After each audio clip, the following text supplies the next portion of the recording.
Shri B Unnikrishnan സംവിധാനം ചെയ്യുന്ന ഏറ്റവും പുതിയ ചിത്രം ദ ത്രില്ലർ നാളെ തിയേറ്ററുകളിലെത്തുകയാണ്. ഈ അവസരത്തിൽ ചിത്രത്തെ പറ്റി സംസാരിക്കുവാൻ ശ്രീ ബി ഉണ്ണികൃഷ്ണൻ. നമസ്കാരം സർ. നമസ്കാരം.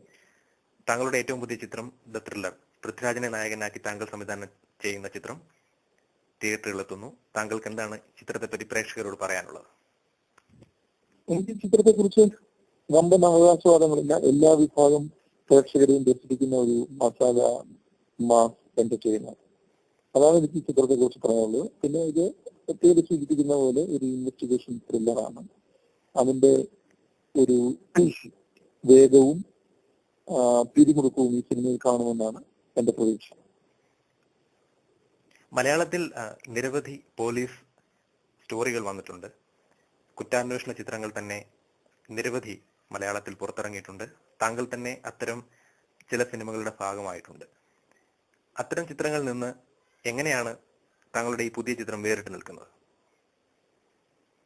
എന്നെ സംബന്ധിച്ചോളം ഇതിലെ പ്രധാന വ്യത്യാസം ഒരു രചയിതാവ് എന്ന നിലയിലും സംവിധാനം എന്ന നിലയിലും താങ്കൾ തന്നെ സൂചിപ്പിച്ച പോലെ മലയാളത്തിലെ വളരെ ലാൻഡ്മാർക്കുകളായിട്ടുള്ള ആയിത്തീർന്നിട്ടുള്ള പോലീസ് ചിത്രങ്ങളുണ്ട്. അതിലൊക്കെ നമ്മളുടെ എക്കാലത്തെ മികച്ച നടന്മാരിൽ ചിലരായ ശ്രീ മമ്മൂട്ടിയും ശ്രീ സുരേഷ് ഗോപിയുമാണ് നായകവേഷം ചെയ്തിട്ടുള്ളത്. അപ്പൊ അവര് ഉണ്ടാക്കി വെച്ചിരിക്കുന്ന പ്രതിച്ഛായയുണ്ട്, അവരുണ്ടാക്കി വെച്ചിരിക്കുന്ന ഒരു ഐക്കൺ ഉണ്ട്. അതിനെ നമുക്ക് എങ്ങനെ മറികടക്കാം, അല്ലെങ്കിൽ മറികടന്നില്ലെങ്കിൽ പോലും അതിൽ നിന്ന് വ്യത്യസ്തമായ ഒരു ഐഡന്റിറ്റി എങ്ങനെ പൃഥ്വിരാജ് അവതരിപ്പിക്കുന്ന പോലീസ് കഥാപാത്രത്തിന് കൊടുക്കാം. ഇത് തന്നെയാണ് ഒരു രചയിതാവ് എന്ന നിലയിലും സംവിധായകൻ എന്ന നിലയിലും ഞാൻ നേരിടേണ്ടി വരുന്ന ഏറ്റവും വലിയ ചാലഞ്ച് എന്ന് തോന്നി ഈ ചിത്രത്തിൽ. അപ്പൊ അത് എന്റേതായ രീതിയിൽ കൈകാര്യം ചെയ്യാൻ ഞാൻ ശ്രമിച്ചിട്ടുണ്ട്. അതിൽ ഞാൻ എത്രത്തോളം വിജയിച്ചിട്ടുണ്ടെന്ന് പറയേണ്ടത് പ്രേക്ഷകരാണ്. പൃഥ്വിരാജ് എന്ന നടൻ ഇന്നത്തെ ഒരു അഭിനയ ശൈലി, അദ്ദേഹത്തിന് ഇന്നുള്ള ഒരു താര മൂല്യം, ഇതിനെയൊക്കെ മുൻനിർത്തി വേണ്ട ചേരുവകളൊക്കെ ഈ സിനിമയിൽ ചേർത്തിട്ടുണ്ട്. 5 ആക്ഷൻ സീക്വൻസ് ഉണ്ട്. അദ്ദേഹം വളരെ ഗംഭീരമായിട്ട് ആക്ഷൻ സീക്വൻസിൽ പെർഫോം ചെയ്തിട്ടുണ്ട്. പിന്നെ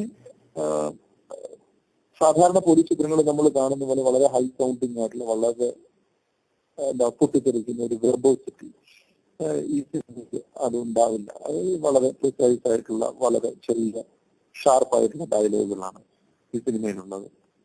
അപ്പൊ ആ രീതിയിലൊക്കെ ഈ സിനിമയിലെ രചനയിലും ഈ സിനിമയുടെ മേക്കിങ്ങിലും ഞാൻ എന്റേതായ ഒരു ഹോംവർക്ക് ചെയ്തിട്ടുണ്ട്. അത് എത്രത്തോളം വിജയിച്ചിട്ടുണ്ട് എന്നുള്ളത് വിലയിരുത്തേണ്ട പ്രേക്ഷകരാണ്.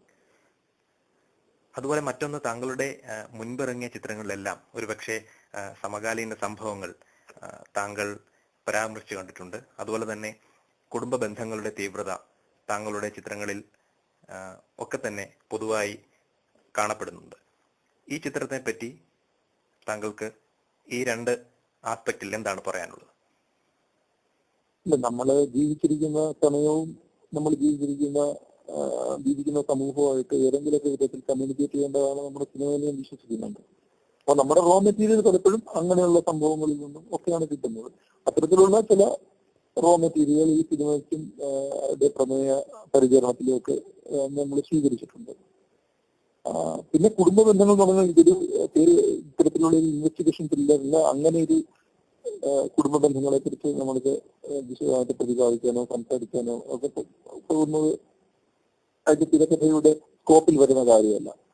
എന്നിരുന്നാൽ തന്നെയും നിരഞ്ജന എന്ന കഥാപാത്രത്തിന് വളരെ ശക്തമായിട്ടുള്ള ഒരു ബേസ് ഉണ്ട്. അയാളുടെ പുറകിലേക്കുള്ള ഒരു പിൻ ജീവിതമുണ്ട്.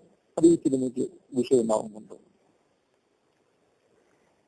ശ്രീ പൃഥ്വിരാജിനെ നായകനാക്കി താങ്കൾ സംവിധാനം ചെയ്യുന്ന ആദ്യ ചിത്രമാണ്. പുതിയ തലമുറയിലെ ഏറ്റവും ശ്രദ്ധേയനായ നടനാണ് ശ്രീ പൃഥ്വിരാജ്. അദ്ദേഹത്തെ ഒരുപക്ഷെ മമ്മൂട്ടിക്കും മോഹൻലാലിന് ശേഷം മലയാള സിനിമയുടെ പുതിയ പ്രതീക്ഷ എന്ന രീതിയിൽ ആണ് സിനിമാ സമൂഹം നോക്കിക്കാണുന്നത്. പൃഥ്വിരാജിനെ ഒരു നടൻ എന്ന നിലയിലും ഒരു താരം എന്ന നിലയിലും താങ്കൾ എങ്ങനെയാണ് വിലയിരുത്തുന്നത്? നടൻ എന്ന നിലയിൽ ഞാൻ വിലയിരുത്താം. എനിക്ക് അദ്ദേഹത്തിന്റെ താരമൂല്യം എന്ന് പറയുന്നത് അത് വളരെ മാർക്കറ്റ് സെന്റേഡ് ആയിട്ടുള്ള ഒരു കാര്യമാണ്. അതിനെക്കുറിച്ച് എല്ലാം അതിനെക്കുറിച്ച് സംസാരിക്കാൻ ഇപ്പൊ എനിക്ക് എന്റെ ഒരു സിനിമയുമായി ബന്ധപ്പെട്ട രീതിയിൽ ഞാൻ സംസാരിക്കുമ്പോൾ അതൊരു ഓവർ റേറ്റിംഗ് അല്ലെങ്കിൽ എക്സാജറേഷൻ എന്നൊക്കെ ആളുകൾ പറയാൻ സാധ്യതയുള്ളത് കൊണ്ട് ഞാൻ അങ്ങനെയുള്ള ഘടകങ്ങളിലേക്ക് കടക്കുന്നതാണ്. ഒരു നടന നിലയിൽ എനിക്ക് തോന്നിയത് അദ്ദേഹം ഗംഭീരമായിട്ട് ഇംപ്രൂവ് ചെയ്തിട്ടുണ്ട്. അദ്ദേഹത്തിന്റെ ഓരോ ചിത്രം കഴിയുമ്പോഴും അദ്ദേഹം കുറച്ചുകൂടി പക്വത കാണിക്കുന്നുണ്ട്.